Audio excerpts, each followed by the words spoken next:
샬롬, 주님의 평화가 수요 기도회에 나오신 모든 성도님들 가운데 함께 하기를 바랍니다. 지난 3일간도 평안하셨습니까? 우리가 사순절을 보내고 있는데요. 우리에게 찾아오신 그 예수 그리스도의 십자가 사랑을 깊이 묵상하고 기억하며 그 은혜 가운데 걸어가는 삶이 되기를 바라고, 또 오늘 우리가 수요 기도회로 함께 모였는데 이 자리, 또 말씀을 나누는 자리 가운데에도 우리 주님께서 주시는 은혜와 사랑이 풍성하기를 간절히 바라고 소망합니다. 오늘 말씀의 제목은 종말을 준비하는 삶입니다. 종말은 무엇을 의미할까요?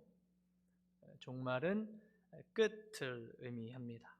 한자로는 마칠 종의 끝말입니다. 이 세상이, 그리고 물질이 영원하지 않고 끝이 있다는 의미를 담고 있는 말이기도 할 것입니다. 사람의 수명에는 한계가 있습니다. 정해진 연수를 다 살고 나면 이 세상에서의 삶이 끝이 납니다. 꽃은 시간이 지나면 시들고요, 물건도 시간이 지나면 낡거나 삭아버리고 맙니다. 우리가 지금 살고 있는 이 세상도 마찬가지입니다.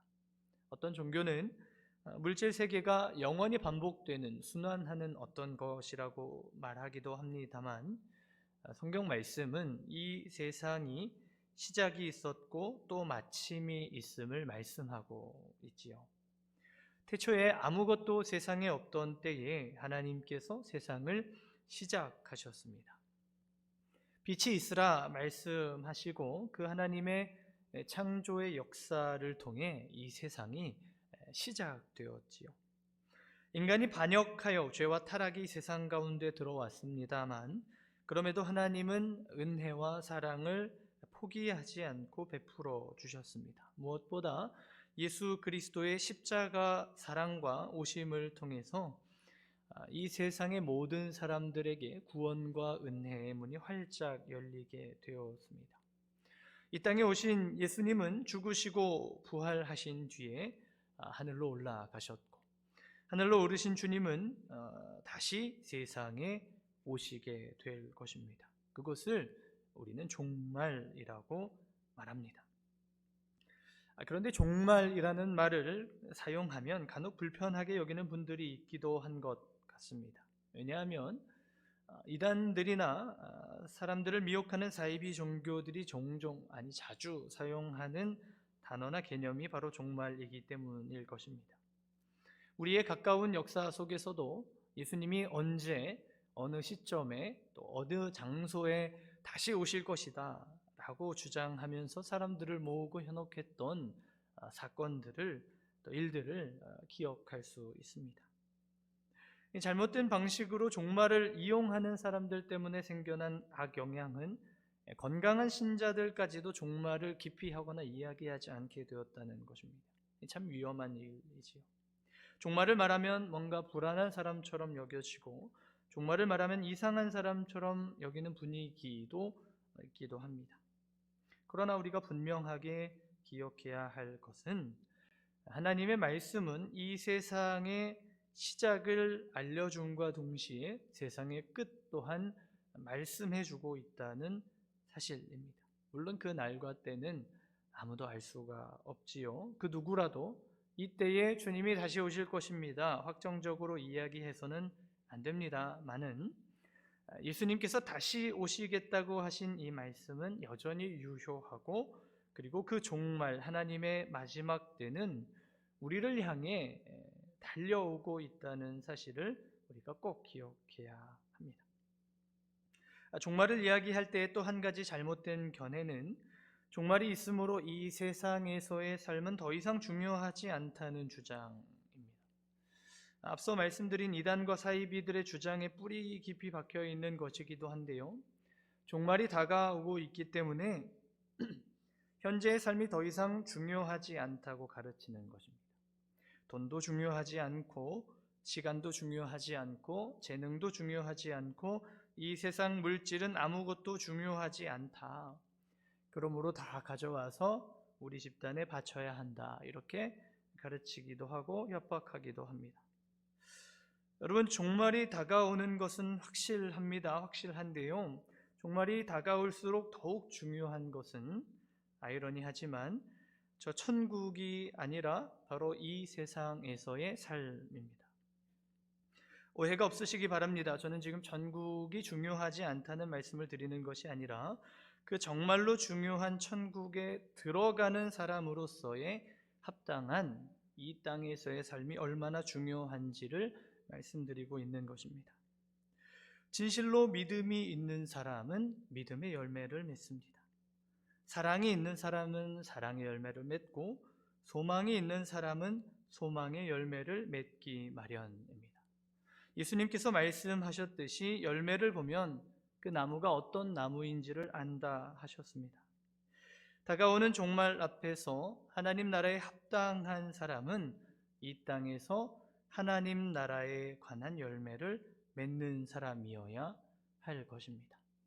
우리가 사순절을 보내고 있는데 예수 그리스도를 따라 걸어가는 사람으로서 합당한 삶은 예수 그리스도를 통한 삶의 열매를 맺어야 한다는 말씀입니다.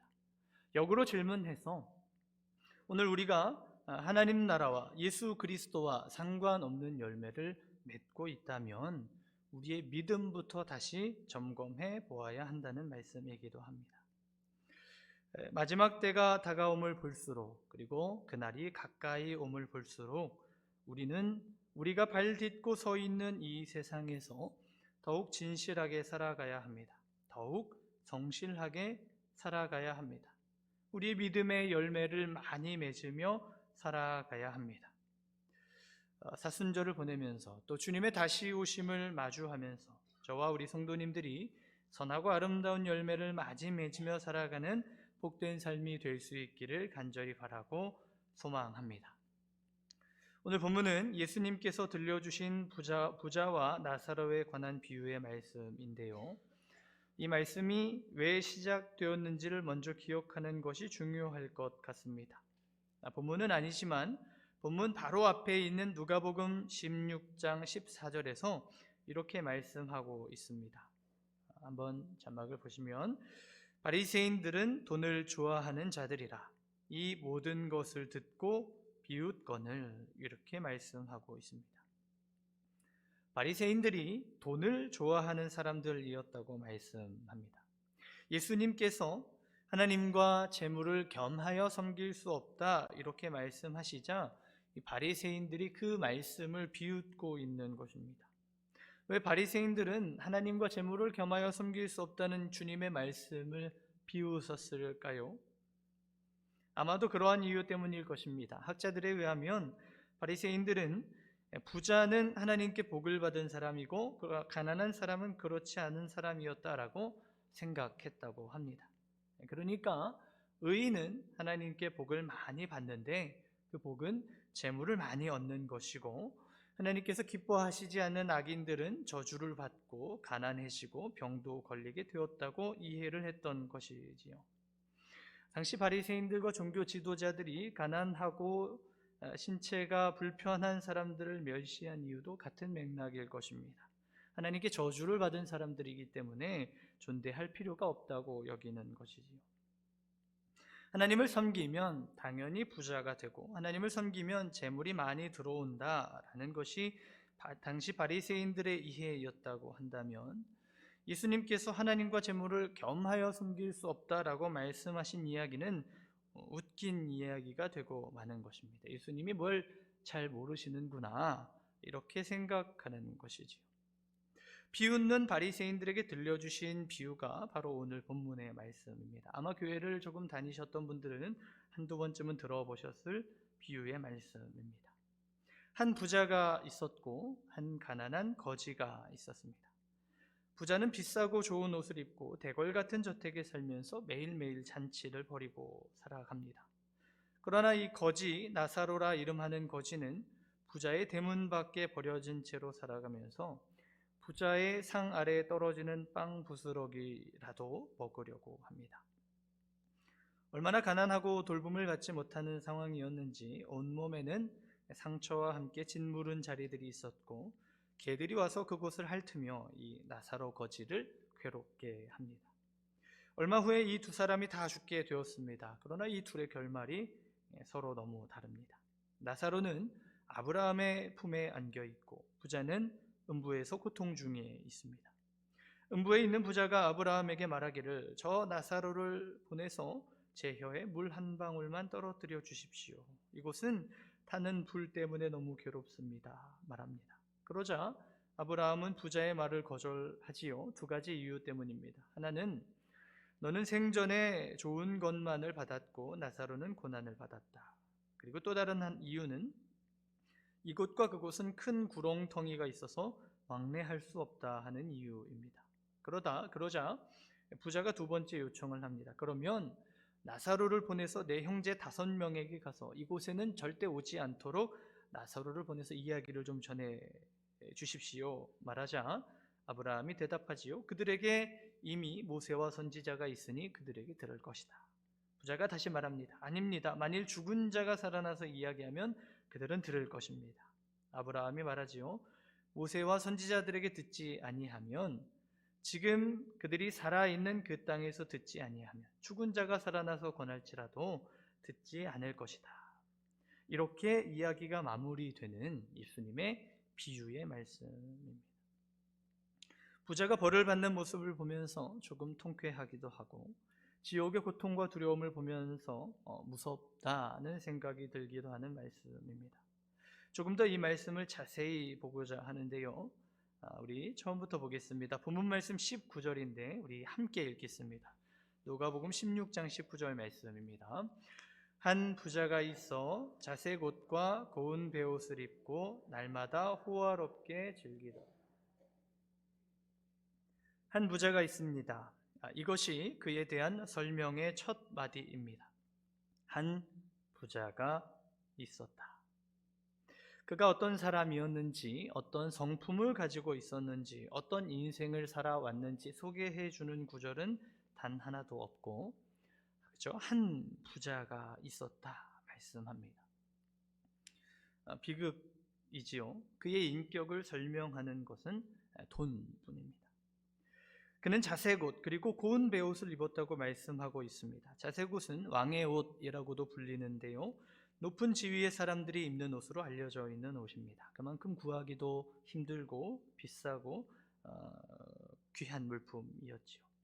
게다가 고운 베옷을 입었다고 말씀하는데 어떤 학자는 이 고운 베옷을 제사장의 옷으로 설명하기도 합니다. 두 이야기를 종합해 보면 이 부자는 스스로를 왕과 같은 사람으로 여겼고 제사장과 같은 사람으로 여겼으며 스스로 높은 자리에 앉아서 좋은 옷을 입고 넓은 집에서 날마다 호화로운 잔치를 즐기며 살아갔다. 이것이 이 부자의 모습이고 그가 땅에서 살아간 삶의 모습입니다. 또 한 사람이 있습니다. 그는 나사로라고 이름하는 거지입니다. 본문 말씀 20절과 21절을 함께 읽겠습니다. 그런데 나사로라 이름하는 한 거지가 헌데투성이로 그의 대문 앞에 버려진 채 그 부자의 상에서 떨어지는 것으로 배불리려 하매 심지어 개들이 와서 그 헌데를 핥더라. 나사로라는 말의 뜻은 하나님은 나의 도우심, 하나님이 도우셨다 하는 뜻을 가지고 있습니다. 어쩌면 말 그대로 하나님이 도우시지 않으시면 삶 자체를 지속할 수 없었던 가련하고 연약한 한 사람을 소개해주고 있습니다. 이 거지 나사로는 부자의 대문 앞에 버려져 있습니다. 버려져서 구걸하며 하루하루를 연명합니다. 이렇게 한 곳에 버려져서 구걸하였다는 것을 볼 때에 어쩌면 그의 신체에 장애가 있었던 사람일 수도 있겠습니다. 개들이 달려들어서 그의 짓무른 데를 핥아도 저항조차 제대로 할 수 없는 연약한 사람입니다. 배가 고파 먹을 것이 없어서 부자의 상 아래로 떨어지는 빵 조각 하나를 얻고자 하지만 그마저도 쉽지 않은 삶입니다. 본문을 보면 부자의 상에서 떨어지는 것으로 배 불렸다 이렇게 말씀하지 않고 배 불리려 하였다 말씀합니다. 그마저도 제대로 먹을 수 없었던 가난하고 연약하고 괴로운 인생을 살아간 사람입니다. 예수님께서 이 두 사람의 모습을 함께 말씀해 주고 계시지만 이 부자와 나사로 사이에는 어떤 유대나 도움이나 관계가 전혀 없었습니다. 부자는 그렇게 큰 부를 날마다 넘치게 사용하고 있으면서도 자신의 대문 앞에 눈만 들어보면 보이는 저곳에 날마다 개들에 둘러싸여 괴로움을 호소하는 나사로를 향해 아무런 일도 행하지 않습니다. 어쩌면 나사로가 부자의 상에서 떨어지는 빵 조각 하나를 얻기 위해 어떠한 행동을 취했을 수도 있겠습니다만 매몰차게 거절당했을 것이고 그는 그렇게 늘 방치되었을 뿐입니다. 조금 더 생각의 지평을 열어보겠습니다. 물론 이것은 비유이긴 합니다만 만일 이 부자와 나사로가 똑같이 유대인이었고 이방인이었을 것이라는 개연성은 조금 적습니다. 유대인이었고 똑같이 유대인으로서 여호와 하나님을 믿는 신앙이 있었던 유대인이었다고 한번 생각을 해보겠습니다. 부자는 당시 바리새인들이 그렇게 생각했던 것처럼 나는 의인이다. 하나님이 내게 복을 주셨다. 나는 이렇게 많은 것을 홀로 충분히 누릴 만한 자격이 있다라고 생각했을지 모릅니다. 하나님이 나의 의로움에 대한 보상을 주셨다고 이해했을 수도 있겠지요. 그러나 그가 생각하지 못한 것은 무엇입니까? 왜 나에게 이러한 것들이 있는가를 질문하지 않은 것이겠지요. 감사는 많이 있었을지 모르겠지만 왜 나에게 이러한 것들이 주어진 것인가를 진지하게 정직하게 성찰하지 못했습니다. 하나님께서 왜 나에게 이렇게 많은 복을 주셨을까? 하나님께서 왜 나에게 이런 능력을 주셨을까? 하나님께서 왜 내게 이렇게 많은 재물을 주셨을까? 하나님께서 왜 나를 이 자리에 지금 이 땅에 두셨을까? 그것을 생각하고 고민하지 않고 하나님의 뜻대로 사용하지 않고 자신만을 위해 사용하고 살아갑니다.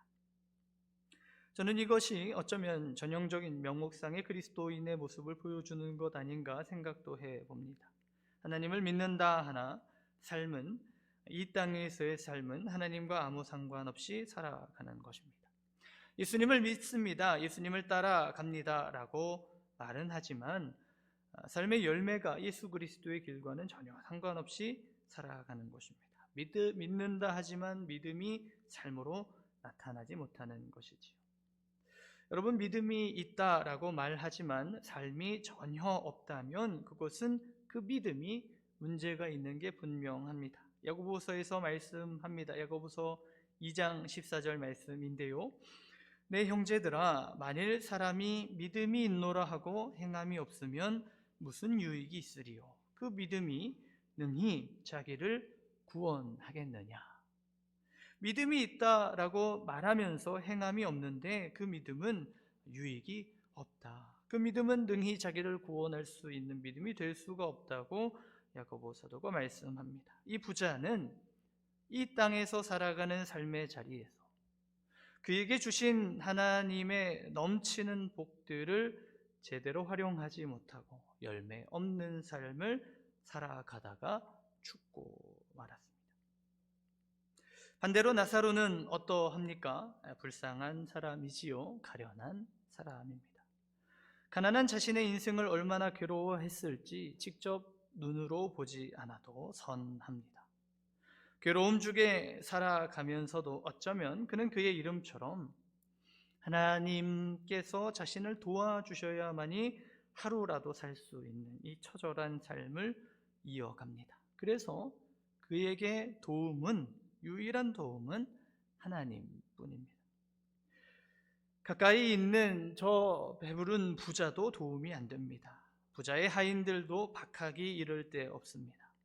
길거리에 다니는 사람들은 손가락질을 하고 심지어는 개들도 자신의 상처를 핥아 괴롭고 괴롭습니다.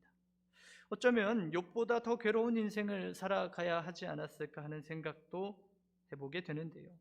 매일이 눈물과 아픔으로 가득 차 있었을 것입니다. 이 괴로움 때문에 어쩌면 나사로는 그의 이름처럼 하나님의 도우심만을 간절히 구할 수밖에 없는 연약한 한 사람의 모습의 전형을 보여줍니다. 여러분, 이 부자와 나사로의 모습을 현실적으로 바라볼 때에 어떤 모습이 더 매력적이십니까? 어떤 모습이 더 마음에 사모함이 되십니까? 너무 어려운 질문일지 모르겠습니다. 제가 생각했을 때 아마 당연히 부자이지 않을까 생각합니다. 조금 하나님과 덜 가까워도 현생에서 부자로 사는 게 낫지 않겠는가? 조금 어려운 사람들 모른 척하고 살아도 나는 일단 잘 사는 게 더 낫지 않겠는가 하는 마음이 제 안에, 우리 안에 있음을 부정할 수가 없습니다. 그러나 여러분, 충격적이게도 예수님의 이 극단적인 비유에서 부자는 탄 불 가운데 있는 음부로 가고 나사로는 아브라함의 품에 안깁니다. 너무 어려운 말씀. 예수님은 왜 이렇게 어려운 말씀을 하신 것일까요? 예수님이 이 비유를 바리새인과 사람들에게 주시며 의도하신 바는 무엇일까요? 예수님은 지금 하나님 나라와 재물을 분리하시는 것이 아니라 탐욕과 신앙을 분리하십니다. 예수님이 이 비유를 시작하신 이유를 다시 한번 생각해 보겠습니다. 이유가 무엇이었습니까? 돈을 좋아하는, 재물을 너무나도 사랑하는 바리새인들을 두고 이 말씀을 하고 계시지요. 예수님의 이 비유를 통해 예수님은 바리새인들의 재물을 향한 탐욕을 완전히 깨뜨리고 계시는 겁니다. 너희들이 그렇게 믿고 의지하는 재물이 너희의 종말을 보장해 주지 않는다. 너희를 멋지게 만들어주고 편리하게 해주고 높은 사람처럼 보이게 해주는 그 재물이 절대 너희를 구원할 수 없다. 이 말씀을 들려주고 계시는 겁니다. 한 걸음 더 나아가면 이미 하나님께서 너희에게 선물한 그 재물을 하나님과 사람 앞에서 어떻게 사용하느냐가 너희가 말하는 그 믿음과 신앙을 증명하는 일이 될 것이다. 메시지를 전해주고 계시는 것입니다. 바리새인들은 하나님도 얻고 재물도 많이 얻으려고 했습니다. 아니, 하나님을 등에 업고 재물을 많이 얻으려고 했습니다. 정직하게 말하면 하나님을 진실로 사랑한 것이 아니고 재물을 사랑했습니다. 하나님을 진실로 섬기고자 하지 않았고 재물을 섬기며 살아왔습니다. 이 재물과 그들의 신앙이 강하게 얽혀 있는 모습을 보시면서 주님께서 그들의 탐욕과 신앙을 분리하고 계시는 것입니다. 그러면서 극단적으로 들려주시는 이야기, 나사로와 같은 사람, 가난하고 보잘것없고 괴롭고 힘들고 너희들이 그렇게 손가락질하는 하나님께 저주를 받았다고 말하는 저 사람을 하나님께서 구원하신다는 극단적인 비유를 통해서 이들이 가지고 있는 욕심과 탐욕을 깨뜨리고 계시는 것입니다. 반대로 생각하면 그런 것입니다. 나사로와 같은 사람, 바리새인과 종교 지도자들로부터 하나님께 저주를 받은 사람이라고 손가락질을 받고 종교적으로 사회적으로 내세울 것이 없는, 재물도 없는 가난하고 연약한 이 사람, 가난하고 연약하고 부족하다 할지라도 나사로라는 이름처럼 하나님 한 분만이 참 도우심이며 생명임을 알고 하나님을 붙잡고 살아가는 사람은 하나님께서 반드시 영광스러운 것으로 갚아주실 것이라는 말씀을 들려주고 계시는 것입니다. 현재 살아가는 이 땅에서의 삶이 얼마나 중요한지 모릅니다. 그것이 우리의 종말의 삶을 반영하는 이 땅에서의 길이 될 수 있기 때문입니다. 이 땅에서의 삶은 우리의 믿음을 드러내주는 실험지와도 같은 것입니다. 아무리 믿음이 좋다고 스스로 소리를 높여도 그 삶이 열매로, 이 세상에서의 믿음의 삶의 열매로 드러나지 못한다면 그 믿음은 아무런 소용이 없는 믿음입니다. 그러나 우리의 삶이, 우리의 외형이 대단해 보이지 않고 연약하고 부족하고 늘 넘어지고 실패를 하더라도 하나님 한 분만이 나를 도와주실 수 있는 분이십니다. 하나님 한 분만이 나를 건져주실 수 있는 분입니다. 진실하게 의지하며 나아가는 사람은 대단해 보이지 않아도 마침내 하나님께서 칭찬하시며 인정해 주시는 믿음의 결말을 맞게 된다는 말씀입니다. 여러분, 종말이 우리를 향해 달려오고 있습니다. 종말이 우리를 향해 빠르게 달려오고 있습니다. 우리는 마침내 재림하시는 그 주님 앞에 마주서서 우리의 삶을 올려드려야 합니다. 사순절을 보내고 있는 지금 오늘 우리의 삶에 우리가 서 있는 땅은 어디이며 우리는 어떤 삶을 살아가고 있으며 어떻게 그 주님을 맞을 준비를 하고 있습니까? 종말의 때에 주님께 드려야 할 열매는 하늘에서 뚝 떨어지지 않습니다. 지금 우리가 서 있는 이 땅에서 눈물로, 기도로, 땀 흘리고 애쓰고 수고하여 생겨난 열매를 주님께 올려드려야 하는 것입니다. 사랑하는 성도 여러분, 주님을 맞을 준비를 잘 하고 계십니까? 종말이 우리를 향해 달려오고 있는데 그날을 잘 준비하고 계십니까? 특별히 사순절을 보내면서 예수님의 뒤를 따라 걸어가는 우리의 삶의 자리자리마다 예수님의 흔적과 열매가 아름답게 맺혀질 수 있기를 바랍니다. 여전히 연약하고 광야 같고 상처와 아픔과 괴로움이 가득한 이 땅의 삶이지만 우리가 서 있는 이 땅에서 눈물로, 기도로, 믿음으로 씨앗을 심고 열매를 거둘 때에 그 열매 하나하나가 마침내 주님께 올려드릴 영광과 감사가 될 것이고 주님은 우리의 수고와 눈물을 기억하시고 영광스러운 것으로 마침내 갚아주실 것입니다. 그 날을 기억하고 준비하며 믿음으로 이 땅을 살아가는 저와 우리 성도님들의 삶이 될 수 있기를 간절히 바라고 기도합니다. 이 시간 함께 기도하길 원합니다. 기도할 때에 우리를 세우신 이 땅에서 하나님의 선한 역사를 이루며 살아가는 우리의 삶이 되게 하여 주시옵소서. 기도하겠습니다. 사순절을 보내며 예수 그리스도의 제자로 예수님의 뒤를 따라 걸어가는데 주님의 삶을 본받아 열매 맺는 삶을 살게 하여 주시고 주님 다시 오시는 길을 준비하며 주님 맞을 준비를 하는 우리의 삶이 되게 하여 주시옵소서. 말씀을 기억하며 같이 기도하겠습니다. 더불어 함께 기도할 때에 우리 공동체를 위해 기도하기 원합니다. 우리 홍강 공동체가 그리스도 사랑 안에서 하나 되게 하시고 특별히 항존직 직원 선거 과정 가운데 있는데 하나님과 교회를 사랑하여 충성 봉사할 수 있는 일꾼이 세워지게 하시고 위임 목사님을 도와 교회를 안정시키고 교회를 생명구원의 사명을 힘있게 감당하는 믿음의 공동체 될 수 있도록 인도하여 주시옵소서. 말씀을 위해 또 우리 홍강 공동체를 위해 합심하여 기도하며 나아가겠습니다. 주여 한번 부르고 기도합니다. 주여 하나님 아버지 감사합니다. 오늘도 주님의 말씀 앞에 함께 섭니다. 주님께서 들려주신 의미의 말씀처럼 하나님 우리가 이 땅을 살아감에 있어서 믿음으로 살아가는 귀한 삶이 될 수 있도록 인도하여 주시옵소서. 우리에게 두신 이 땅에서 믿음으로 살아내며 열매 맺는 삶을 살아갈 수 있도록 인도하여 주시되 우리에게 보여주신 예수 그리스도의 사랑과 그 십자가의 본을 따라서 믿음으로 사랑으로 소망으로 인내로 살아가는 귀하고 복된 삶이 될 수 있도록 인도하여 주시옵소서. 주님 다시 오실 날을 준비하며 믿음으로 살아가게 하시되 주님께 드릴 귀한 열매 잘 준비하여서 주님의 오심을 준비하고 믿음으로 맞이하는 귀하고 복된 우리의 삶이 될 수 있도록 인도하여 주시옵소서. 홍광의 공동체가 그리스도의 사랑 안에서 하나 되게 하여 주시고 항존직 직원 선거 가운데 하나님 은혜를 더하여 주셔서 하나님과 교회를 사랑하여 충성 봉사할 수 있는 귀한 일꾼들 세워지게 하시고 위에 목사님을 도와 교회를 안정하며 우리의 생명구원의 사명을 아름답게 감당하는 믿음의 공동체로 날마다 세워질 수 있도록 주님 은혜를 더하여 주시고 함께하여 주시옵소서.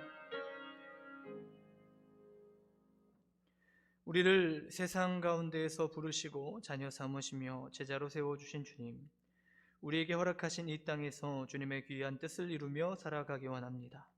우리에게 주신 모든 것들을 생각하며 왜 주님께서 이것을 나에게 주셨는가 기억하고 선한 사역을 위해 아름답게 사용하는 우리의 삶이 되게 하여 주시옵소서. 연약하고 부족한 삶의 자리에서도 주님 한 분만을 도움으로 여기고 오직 주님만을 붙잡고 믿음으로 나아가게 하시고 그 삶을 통해 많은 열매를 맺고 주님께 돌려드리는 인생의 걸음이 되게 하여 주시옵소서. 종말을 준비합니다. 진실하고 성실하게 살게 하시고 주님 앞에 설 때에 부끄러움이 없도록 성심을 다해 우리의 인생을 살아내는 이 땅에서의 우리의 삶이 될 수 있도록 인도하여 주시옵소서. 감사드리며 우리를 위해 이 땅에 오신 예수 그리스도의 이름으로 기도드립니다. 아멘.